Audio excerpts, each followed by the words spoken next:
Assalamualaikum YouTube, dan Ika di sini tentunya di channel Ika Cook Official. Ada banyak larangan dan pantangan pada saat kita hamil ya moms. Jadi menjadi ibu hamil kita harus kudu sabar ya. Nah, makanan-makanan dan pantangan itu harus kita hindari dan harus kita ketahui. Makanan apa saja yang tidak boleh kita konsumsi. Nah, kalian harus simak video Ami yang satu ini.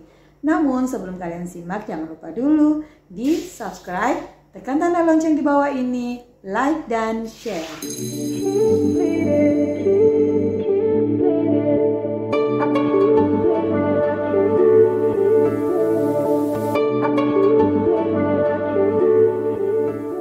Mitos dan fakta makanan selama kehamilan, bener nggak ya?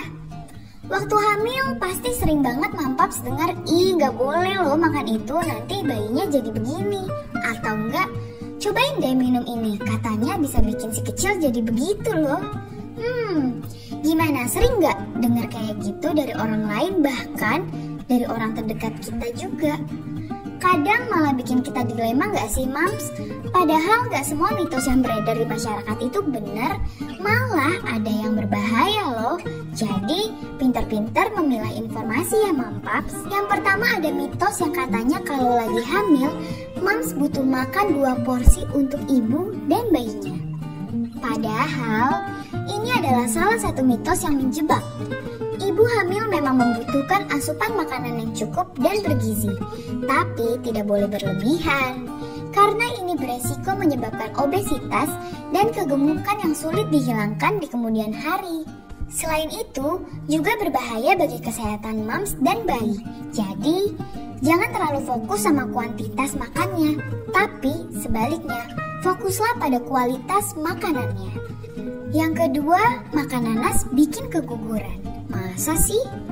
Faktanya buah nanas yang matang mengandung banyak sekali vitamin loh.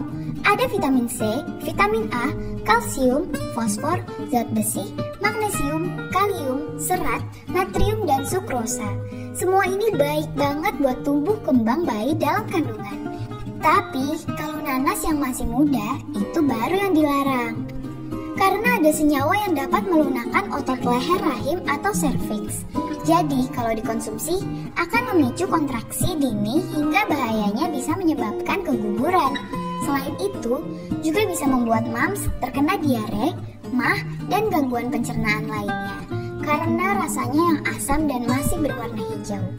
Yang ketiga, benarkah durian dan tape bisa membuat janin kepanasan hingga sebabkan keguguran? Jawabannya iya. Jika dikonsumsi secara berlebihan ya mams, ini karena durian dan tape mengandung alkohol sehingga dapat memicu terjadinya keguguran. Selain alkohol, durian yang terlalu matang juga mengandung gas dan gula yang banyak. Sehingga bila dikonsumsi berlebihan akan membuat badan panas dan naiknya gula darah. Jadi jangan konsumsi yang terlalu matang dan jangan berlebihan ya mampaps. Yang keempat, ikan mentah dapat menyebabkan bau amis pada bayi yang baru lahir. Faktanya, bayi baru lahir memang ada bau-bau amisnya mams, karena disebabkan oleh air ketuban, bukan dari ikan mentah. Malahan, jika mengkonsumsi ikan dapat membantu pertumbuhan otak, saraf, dan organ lainnya loh. Tapi harus ikan yang benar-benar matang ya. Karena kalau ikan belum matang atau mentah dikonsumsi oleh ibu hamil, dikhawatirkan ada parasit seperti bakteri Toxoplasma, Listeria, dan Salmonella yang mengganggu tumbuh kembang si janin. Yang kelima, cabai atau makanan pedas dapat mempercepat dan memperlancar persalinan. Tapi tahukah mams, kalau makanan pedas adalah makanan yang tidak disukai bayi dalam kandungan? Itu karena bayi bisa merasakan apapun yang mams makan loh. Dan selain dapat membuat kita diare, makanan pedas yang dikonsumsi berlebihan dapat menyebabkan beberapa orang mengalami nyeri ulu hati.